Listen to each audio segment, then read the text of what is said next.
आज अपन आगे के भाग की बात करेंगे। तो देखिए, रणजीत सिंह का प्रशासन यानी सैन्य प्रशासन के बारे में पढ़ेंगे। तो इसमें देखिए बात करते हैं। रणजीत सिंह यूरोपीय सैन्य व्यवस्था के आधार पर एक कुशल व प्रशिक्षित सेना का गठन किया। ये इंपॉर्टेंट है। इसमें रणजीत सिंह ने यूरोपीय सैन्य व्यवस्था के आधार पर एक कुशल और प्रशिक्षित सेना का गठन किया।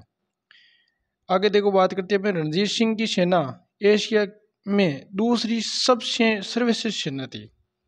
तो रणजीत सिंह की सेना है एशिया में दूसरी सर्वश्रेष्ठ सेना थी। हरीश सिंह नलवा रणजीत सिंह के सेनापति थे। ये भी याद रखना, हरीश सिंह नोला है और रणजीत सिंह का क्या था, सेनापति था। अब देखो आगे की बात करते हैं अपन।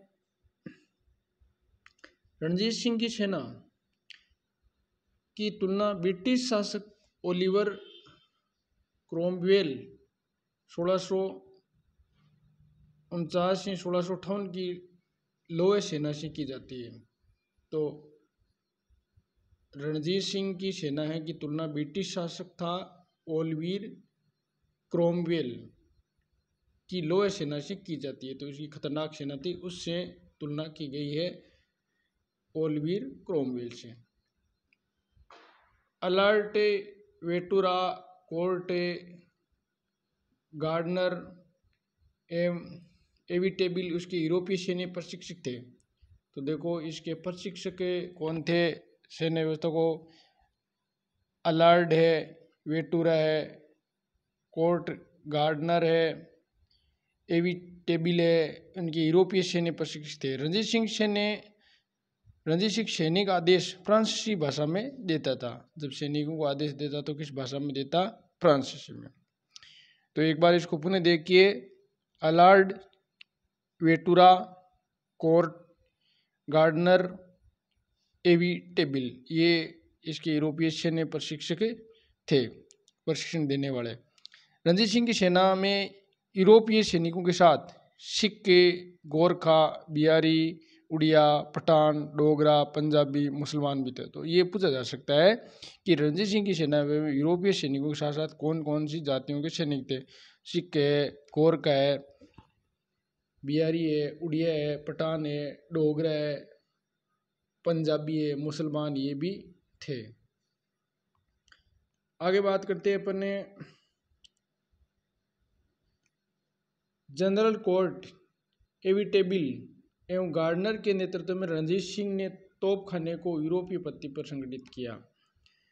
तो जनरल कोर्ट एविटेबल एवं गार्डनर के नेतृत्व में रणजीत सिंह ने तोपखाने को यूरोपीय पत्ती पर क्या किया था, संगठित किया था।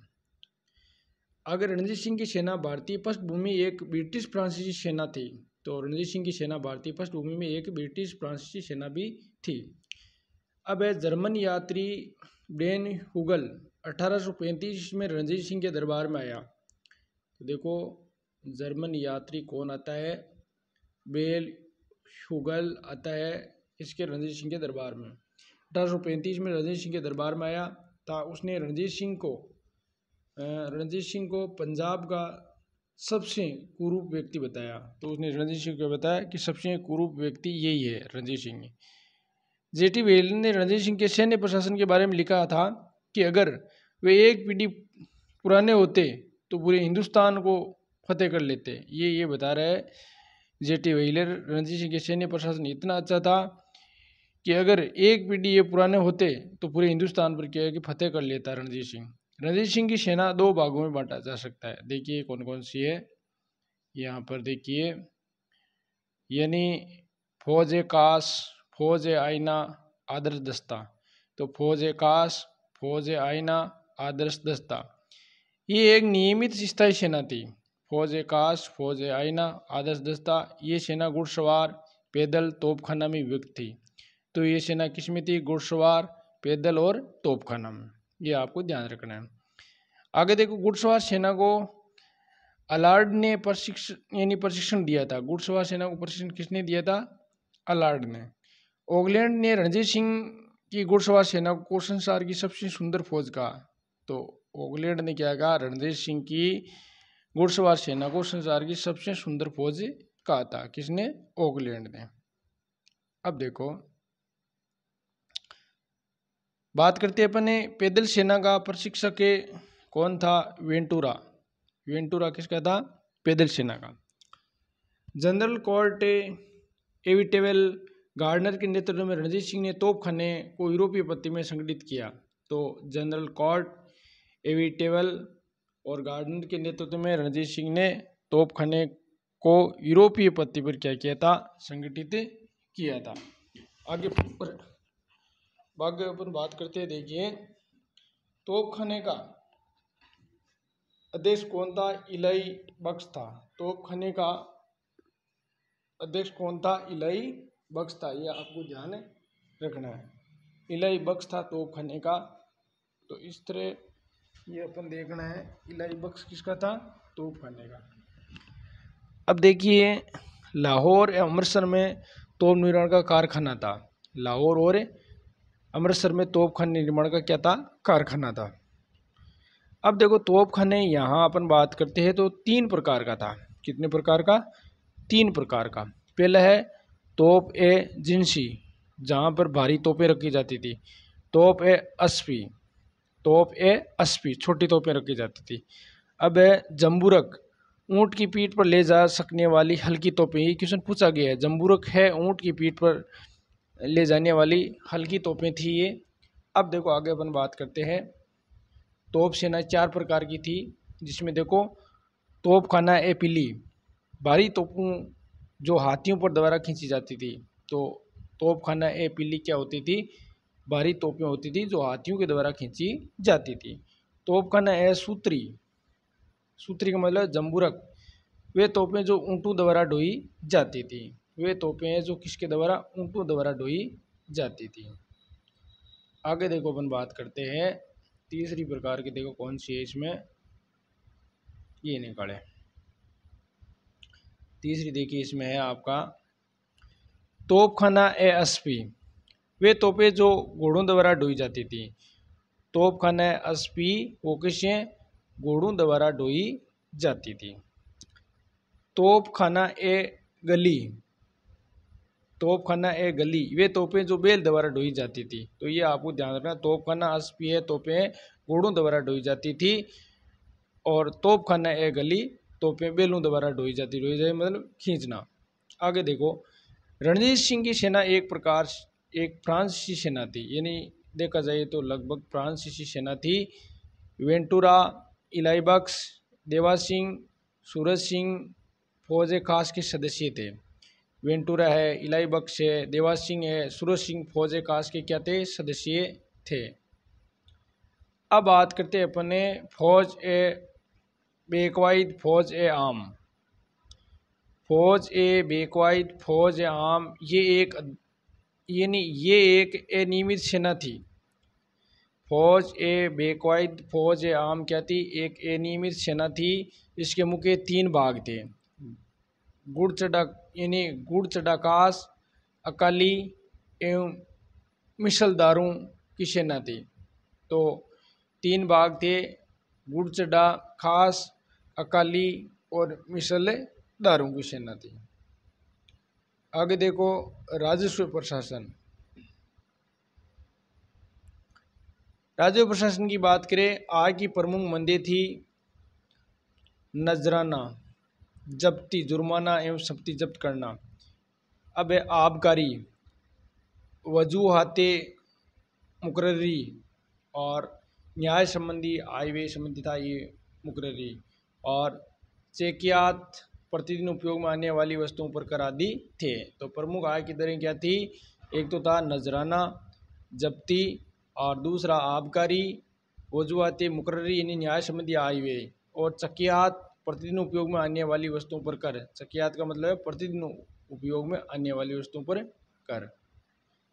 आगे बात करते हैं अपने, आगे देखो इसमें दे रखा है भूमिकर के निर्धारण के लिए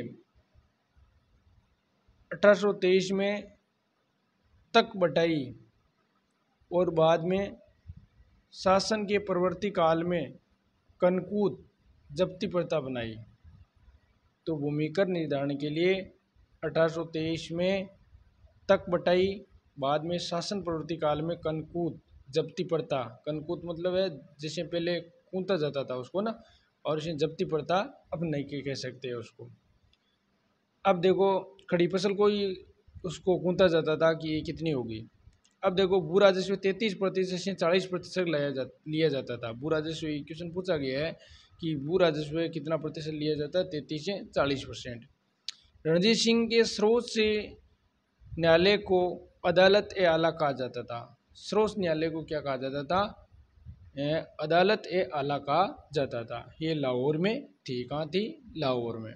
आगे बात करते देखिए रणजीत सिंह के उत्तराधिकारी। अब देखो ये इतना शक्तिशाली नहीं है जितना रणजीत सिंह शक्तिशाली था। उत्तराधिकारी पहला है खड़ग सिंह। तो देखो खड़ग सिंह के अपन बारे में बात करते हैं तो रणजीत सिंह की मृत्यु के बाद उसका पुत्र खड़ग सिंह गद्दी पर बैठा, लेकिन दरबार दो विरोधी गुटों में बंट गया था। इसमें पंजाब में अराजकता फैल गई।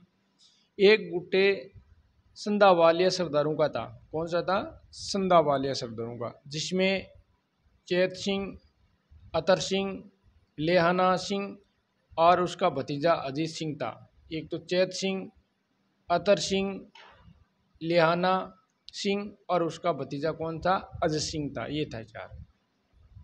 अब देखो दूसरा गुट कौन था इसमें, दूसरा गुट है डोगरा बंधु, ध्यान सिंह, गुलाब सिंह व सुचेत सिंह का था। दूसरा गुट है डोगरा बंधु का, इसमें ध्यान सिंह था, गुलाब सिंह था, सुचेत सिंह था। अब आगे बात करते हैं गुलाब सिंह, ध्यान सिंह का बड़ा भाई था। गुलाब सिंह कौन था, ध्यान सिंह का बड़ा भाई था, और सुचेत सिंह छोटा भाई था। सुचेत सिंह 27 मार्च 1844 को हरि सिंह डोगरा के विरुद्ध विद्रोह करता मारा गया था। तो सुचेत सिंह है 27 मार्च 1844 को हीरा सिंह डोगरा के विरुद्ध विद्रोह करते हुए मारा गया था। आगे देखो यहाँ नोट लगा के लिखा गया है कि गुलाब सिंह डोगरा 1792 से लेकर के 1857 तक यानी 16 मार्च 1846 को जम्मू कश्मीर का पहला राजा बना। तो देखो गुलाब सिंह डोगरा है वो क्या है, यहाँ जम्मू कश्मीर का पहला शासक बना था। ये आपको थोड़ा सा ध्यान रखना है। अब देखो अपने नौनियाल सिंह की बात करिए ना, खड़ग सिंह के बाद में नौनियाल सिंह देखो ये शासक बनता है। ये लो इस नौनियाल सिंह की बात करते हैं तो खड़ग सिंह को बंदी बनाकर उसके पुत्र नौनियाल सिंह को शासक बनाया गया। तो खड़ग सिंह को क्या बना लिया था, बंदी। और खड़ग सिंह की मृत्यु के दिन ही दाह संस्कार से लौटते वक्त दुर्घटना में नौनियाल सिंह उसी दिन मर गया। तो जब दाह संस्कार करते लौट रहा तो दुर्घटना हो गई थी, नौनियाल सिंह भी खत्म हो गया। इसके बाद सत्ता संघर्ष में संधावालिया दल ने नौनियाल सिंह की माता रानी चांद कौर का पक्ष लिया। फिर डोगरा बंधु को रणजीत सिंह के अन्य पुत्र शेर सिंह का समर्थन किया।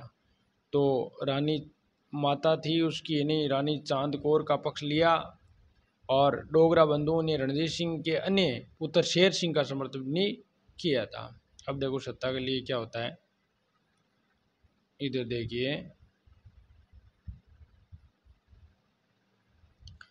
अब शेर सिंह क्या करता है, देखिए ये लो शेर सिंह के बारे में पढ़ते हैं। 1841 में शेर सिंह सत्ता हथियार ली थी, लेकिन 1843 में अजीत सिंह ने गोली मारकर शेर सिंह की हत्या कर दी थी। तो 1841 में शेर सिंह ने क्या लिया, हथियार ली थी सत्ता, लेकिन 1843 में अजीत सिंह ने क्या है, गोली मारकर शेर सिंह की क्या कर दी थी, हत्या कर दी थी। और वजीर ध्यान सिंह डोगरा की हत्या कर दी थी। तो शेर सिंह की हत्या कर दी और वजीर था ध्यान सिंह, उसकी भी हत्या कर दी गई थी। ध्यान सिंह डोगरा 1818 लेर 1843 तक सर्वाधिक लंबे समय तक 25 वर्ष तक वो वजीर रहा था। कौन, ये तो सा ध्यान रखना है, ध्यान सिंह वजीर है और लंबे समय तक क्या रहा था, वजीर रहा। बाकी कोई ज़्यादा इसमें खास नहीं है। अब देखो पेशवा के वजीर यानी प्रधानमंत्री, वजीर का मतलब प्रधानमंत्री। ध्यान सिंह डोगरा है 1818 लेर लगभग 43, तो लगभग 25 साल रह गए ना ये। और हरि सिंह डोगरा 17 सितंबर ये 43 से लेकर के 1844 तक। इसमें सन याद करने की कोई ज़रूरत नहीं, अगर होता है तो ठीक कर लेना। हरि सिंह डोगरा है वो 43 से लेकर के 1844 तक। जवाहर सिंह 14 मई 1845 से लेकर 21 सितंबर 1845, ये कोई ज़्यादा नहीं रहा। लाल सिंह 8 नवंबर 1845 से लेकर और जनवरी 1846, ये भी ज़्यादा नहीं रहा। गुलाब सिंह है वही देखो इसमें ज़्यादा नहीं रहा, ये आपका रहे 31 जनवरी से 46 से लेकर 9 मार्च 46। तो इसमें आपको इसका एक का ही ध्यान रखना है कि ध्यान सिंह डोगरा 1818 से लेकर 15 सितंबर 43 तक लगभग 25 साल तक ये शासन रहा। इसके बाद में बनता है हीरा सिंह डोगरा, तो इसमें ये आपके कहाँ से है। अब देखो आगे प्रथम आंग्ल सिख युद्ध के बाद लाल सिंह, देखो कि प्रथम आंग्ल सिख के युद्ध के बाद लाल सिंह को रेजिडेंट हेनरी लॉरेंस के अधीन फिर से कुछ समय के लिए वजीर बनाया। अब बात करते हैं प्रथम आंग्ल सिख युद्ध हुआ था, उसके बाद में लाल सिंह को रेजिडेंट हेनरी लॉरेंस के अधीन फिर से क्या बनाया, वजीर बनाया। वजीर का मतलब प्रधानमंत्री। अब बात करते हैं दिलीप सिंह की, बात करते हैं। देखो दिलीप सिंह क्या करता है, ये लो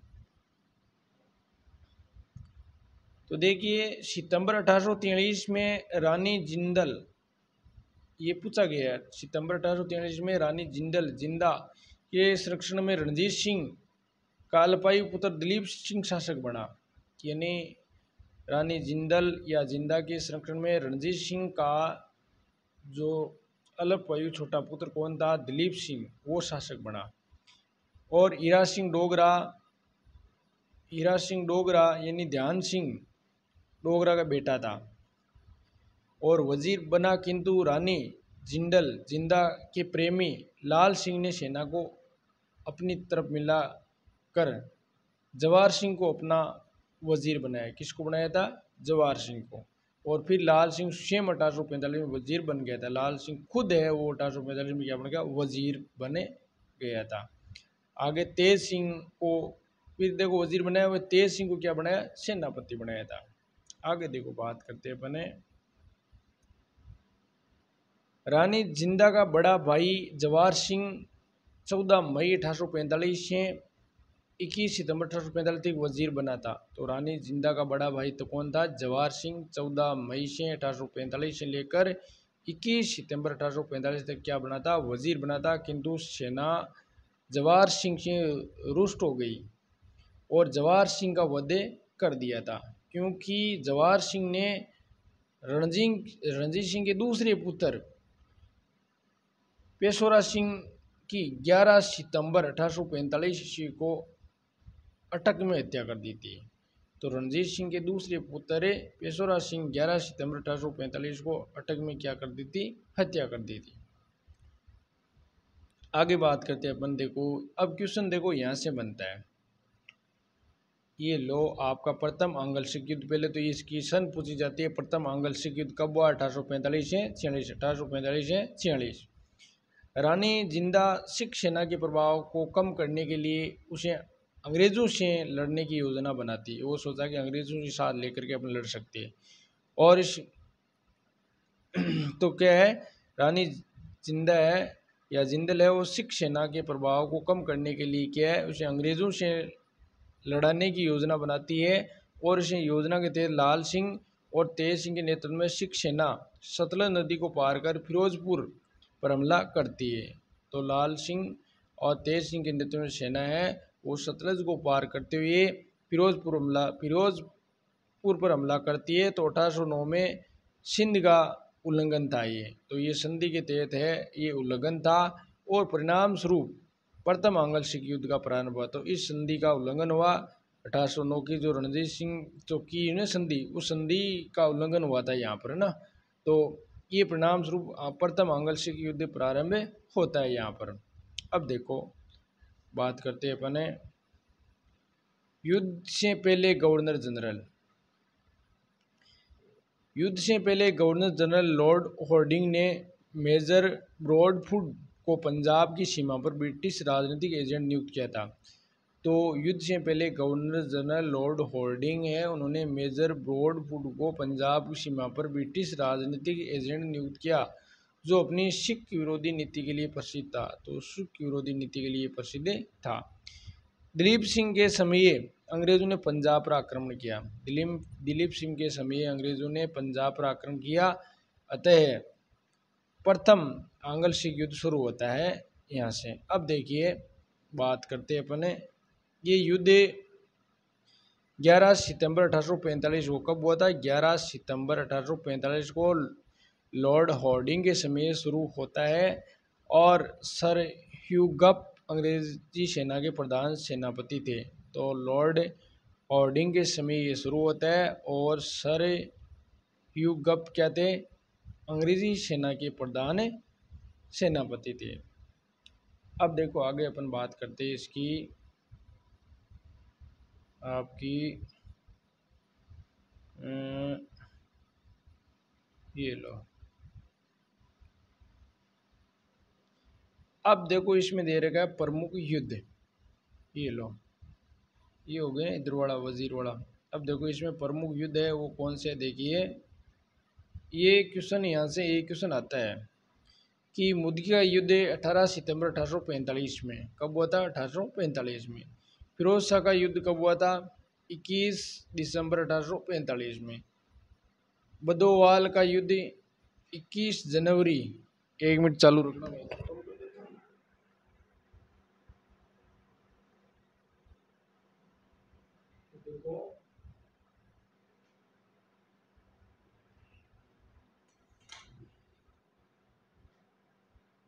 इसकी बात करते हैं अपन कि आलीवाला का युद्ध, ये 28 जनवरी 1846 में, आलीवाला का युद्ध 28 जनवरी 1846 में हुआ था। सबराओं का युद्ध 10 फरवरी 1846। तो उसमें आपको एक तो ये याद रखना, मुदगी का युद्ध है 18 दिसंबर 1845 में। दूसरा आपको याद रखना है फिरोज शाह का युद्ध 21 दिसंबर और 1845 में। एक इसमें आलीवाला का युद्ध है वो ध्यान रखना, ये 28 जनवरी 1846 में हुआ था। इस तरह एक क्वेश्चन इसमें से आ सकता है। आगे देखो, आगे इसमें दे रखा है, देखो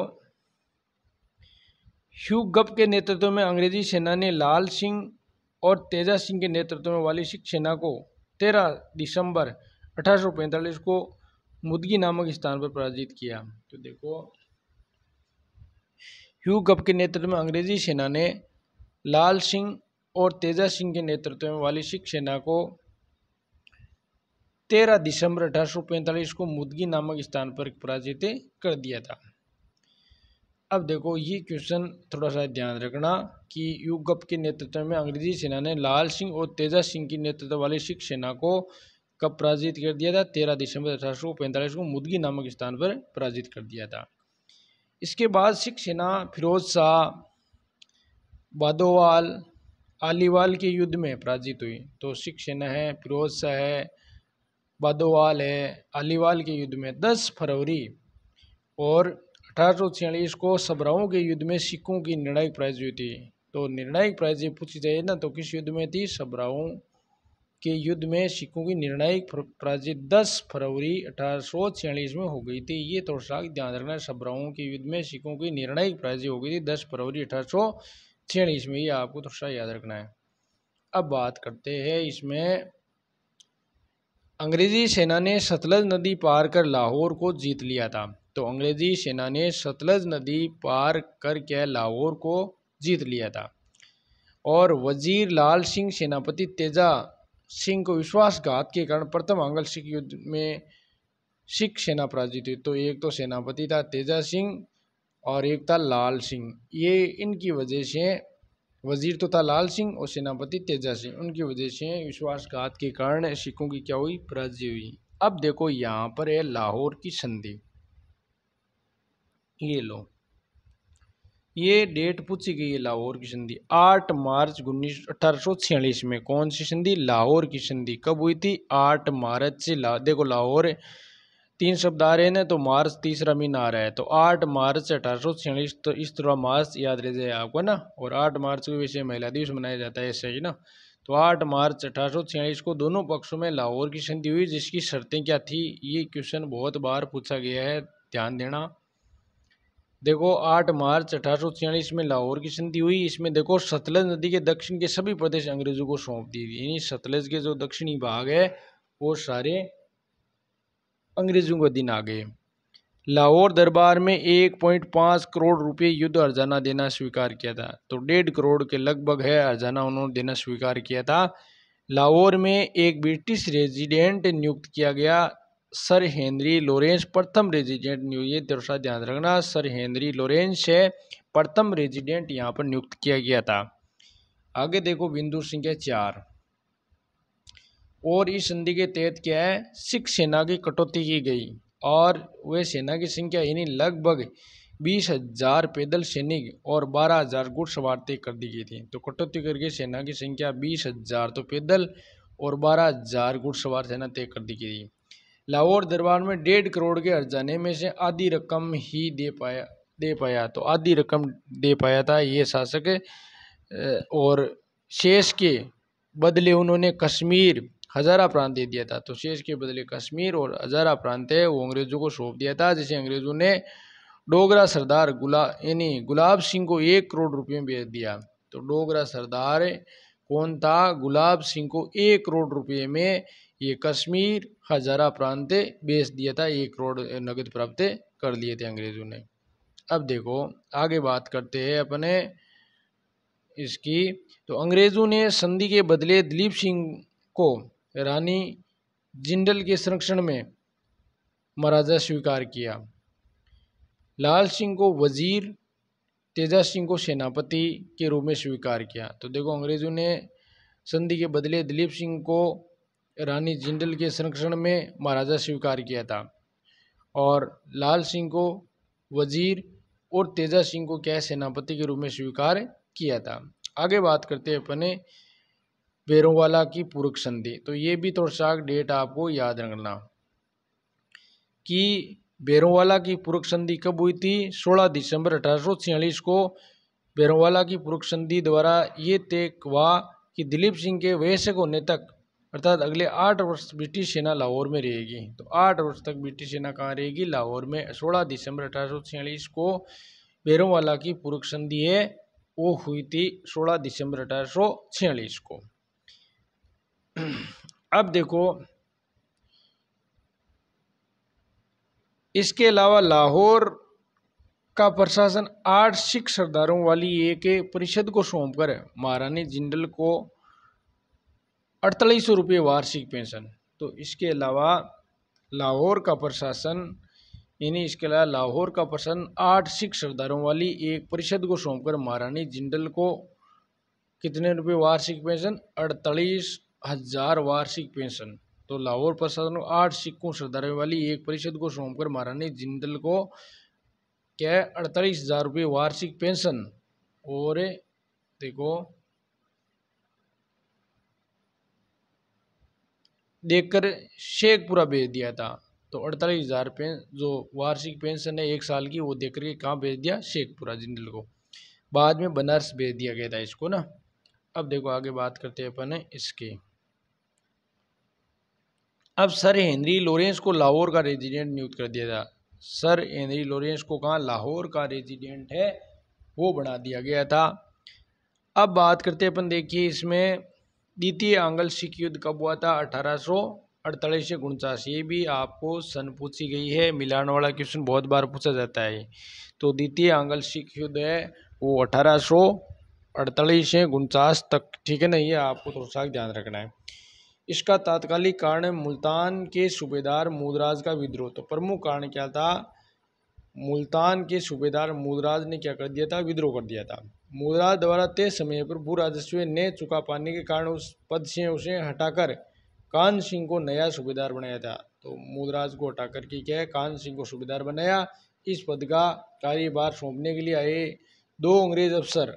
कौन थे, देखो 2 अंग्रेज अफसर है, उसका मैं नाम बता देता हूँ यहाँ पर देखिए। एक तो एंडरसन और एगेन्यू की हत्या कर दी गई थी। तो 2 अंग्रेज अफसर है, एंडरसन एवं एगेन्यू की क्या कर दी थी, हत्या कर दी थी यहाँ पर। अब देखो दिलीप सिंह का दिलीप सिंह का विवाह हजारा के सूबेदार छतर सिंह अटारीवाला की पुत्री से तय हुआ था। दिलीप सिंह का विवाह हजारा के सूबेदार छतर सिंह अटारीवाला की पुत्री से तय हुआ था, और लेकिन अंग्रेजों ने शादी तिथि तय नहीं होने दी। तब छतर सिंह का पुत्र शेर सिंह भी मुदराज के साथ विद्रोह में शामिल हो गया। ये शादी तय नहीं होने दी तो शेर सिंह भी मुदराज के साथ क्या हो गया था, विद्रोह करने में शामिल हो गया। द्वितीय आंग्ल सिख युद्ध के समय भारत का गवर्नर जनरल लॉर्ड डेलहौजी था। डेलहौजी का देखा जाए तो कार्यकाल है 1848 से लेकर और आपका 1856 तक रहा था। ये रेल है, डाक है, तार है, सारा उसके समय में विकास अच्छा हुआ था। आगे बात करते हैं प्रमुख युद्ध। देखो, अरे ये क्या हो गया, ये लो ऊपर आ गया। ये प्रमुख युद्ध की बात करें, देखिए रामनगर का युद्ध 22 नवंबर 1848 में हुआ था। कब हुआ था? 22 नवंबर 1848 में। चिलियावाला का युद्ध, ये पूछा गया एग्जाम में। चिलियावाला युद्ध है 13 जनवरी से लेकर 1849 तक, यानी चिलियावाला युद्ध 13 जनवरी 1849 में हुआ था। गुजरात का युद्ध 21 फरवरी 1849 में। ये थोड़ा सा आप ध्यान में रखना, चिलियावाला का युद्ध है 13 जनवरी 1849 में। अब देखो आगे बात करते हैं 1848 में दोनों पक्षों के बीच रामनगर का युद्ध हुआ और जिसमें अंग्रेज विजय रहे। 1848 में दोनों पक्षों के बीच रामनगर का युद्ध हुआ जिसमें अंग्रेज कौन रहे थे? विजय रहे थे। अब आगे बात करते हैं, देखो 13 जनवरी 1849 वाला, ये देखो यहाँ आ गया ना, आपको विस्तार से बता देते हैं आपको कि 13 जनवरी 1849 को झेलम नदी के तट पर चिलियावाला युद्ध हुआ। इंपॉर्टेंट है ये, सबसे ज़्यादा क्या है, मोस्ट है ये। 13 जनवरी 1849 को झेलम नदी के तट पर कौन सा युद्ध हुआ? चिलियावाला युद्ध हुआ, लड़ा गया। इसमें अंग्रेज विजय रहे। कौन विजय रहे थे? अंग्रेज। और इसमें अंग्रेजी सेना का नेतृत्व कौन करे? ह्यूगअप ने किया। और सिख सेना का नेतृत्व शेर सिंह ने किया था। ये थोड़ा सा ध्यान रहे, शेर सिंह और ह्यूगअप, और अंग्रेज इसमें जीत गए थे। अंग्रेजों की इस विजय से में नाशकारी विजय भी कहा जाता है ना, तो इसे क्या कहते हैं? नाशकारी। अब देखो आगे बात करते हैं अपने कि चिलियावाला युद्ध के बाद डलहौजी ने कहा कि भारी खर्च करके विजय प्राप्त किए। चिलियावाला युद्ध के बाद डलहौजी ने क्या कहा? भारी खर्च करके विजय प्राप्त की है जो पराजय के बराबर है। हमें विजय मिली है लेकिन ऐसे ही एक और विजय हमें नष्ट कर देगी। हमें विजय मिली है लेकिन एक और विजय क्या कर देगी? नष्ट कर देगी। चिलियावाला युद्ध के बाद डलहौजी ह्यूगअप के स्थान पर चार्ल्स नेपियर सेनापति बना। चिलियावाला युद्ध के बाद डलहौजी ने ह्यूगअप के स्थान पर किसको सेनापति बनाया? चार्ल्स नेपियर को। आगे बात करते देखिए कि नेपियर ने 21 फरवरी 1849 को चेनाब नदी के तट पर गुजरात के युद्ध में सिखों की सेना निर्णायक रूप से पराजित किया। तो नेपियर ने 21 फरवरी 1849 को चेनाब नदी के तट पर गुजरात के युद्ध में किसको? सिखों की सेना को निर्णायक रूप से पराजित किया था। और गुजरात के युद्ध में तोपों के युद्ध के नाम से जाना, ये इंपॉर्टेंट है। गुजरात के युद्ध को किसके नाम से जाना जाता है? तोपों के नाम से जाना जाता है। तो नेपियर 21 फरवरी 1849 को चेनाब नदी के तट पर क्या है? गुजरात के युद्ध में सिखों की सेना को निर्णायक रूप से पराजित कर दिया था नेपियर ने। अब देखो बात करते आगे, गुजरात पाकिस्तान के पंजाब प्रांत में है। तो गुजरात पाकिस्तान के पंजाब प्रांत में है।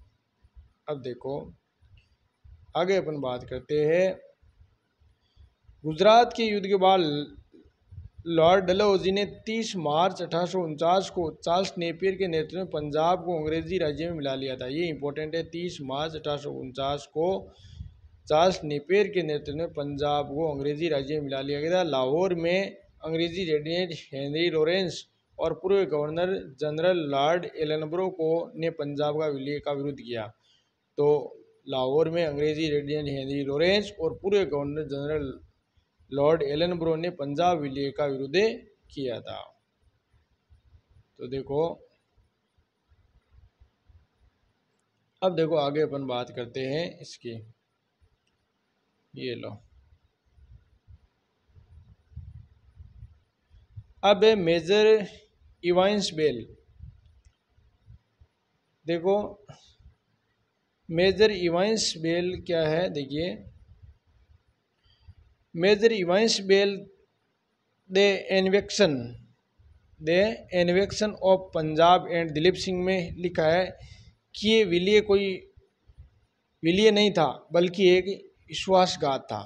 तो मेजर इवांस बेल ने द एनेक्शन, क्या है, एनेक्शंस, देखो मेजर इवांस बेल ने the annexation of Punjab and Dilip Singh में लिखा है कि ये विलय कोई विलय नहीं था बल्कि एक विश्वासघात था ये।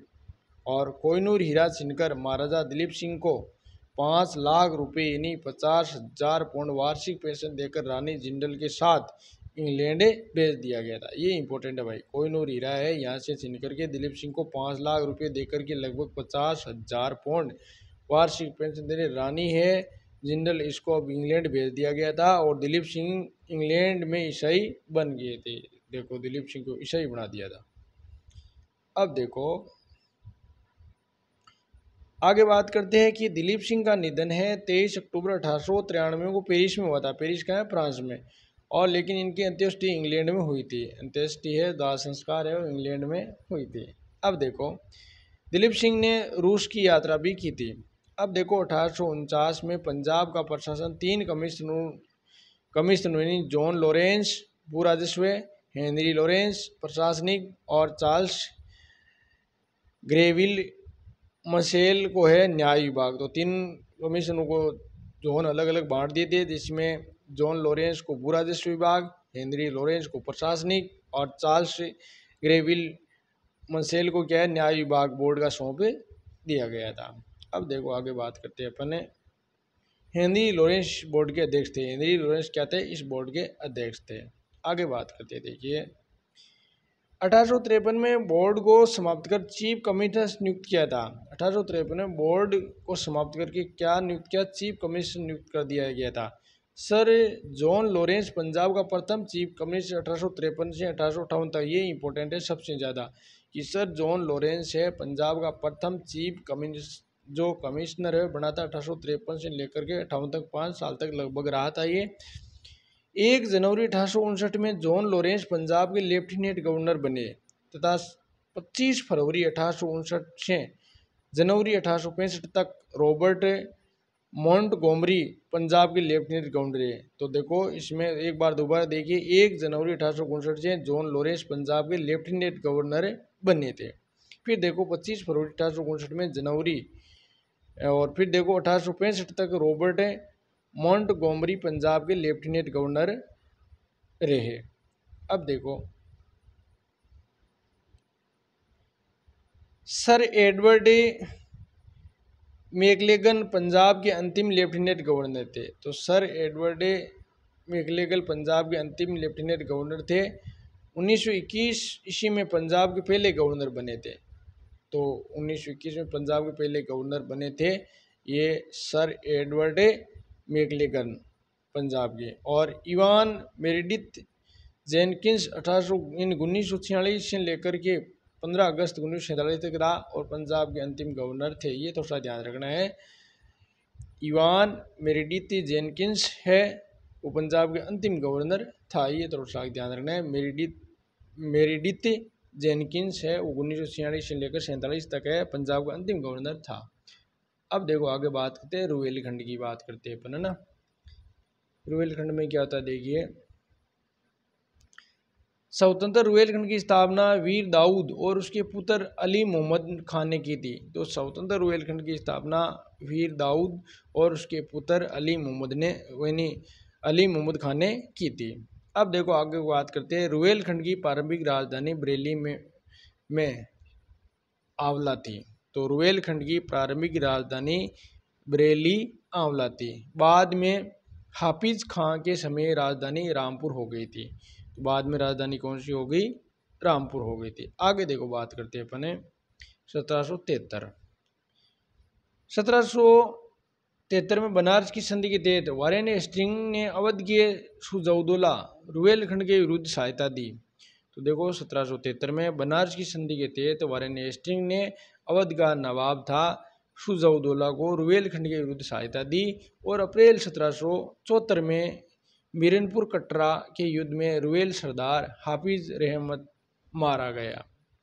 देखो अप्रैल 1774 में मीरनपुर कटरा के युद्ध में रुहेल सरदार हाफिज रहमत खां मारा गया और तथा रुहेलखंड को सुजौदौला ने अवध में शामिल कर दिया। तो सुजौदौला है वो अवध का नवाब था, जो इसमें भी बक्सर का युद्ध भी उन्होंने लड़ा था, ठीक है ना। तो अवध में मिला लिया गया था ये। आगे देखो केरल। केरल की बात के 18वीं शताब्दी में मध्य त्रावणकोर के राजा मार्तंड वर्मा ने केरल अपने साम्राज्य का विस्तार किया। ये पूछा गया है ना, मार्तंड वर्मा केरल में अपने साम्राज्य का विस्तार किया था। त्रावणकोर के राजा था ये 18वीं शताब्दी में। 18वीं शताब्दी में डचों को पराजित किया था उन्होंने और यूरोपीय अधिकारियों की मदद से स्थायी सेना का निर्माण किया था और विवेकपूर्ण प्रशासन स्थापित किया था उन्होंने और विदेशी व्यापार को बढ़ावा भी दिया था। अब देखो अपन आगे, ये आपका लगभग पूरा हो गया है। अब कुछ सने हैं, इससे वो मैं कल आपको लेकर आऊँगा। वो सन है वो ज़्यादा इम्पोर्टेंट रहेगी। और धन्यवाद। आगे कल अगला भाग कल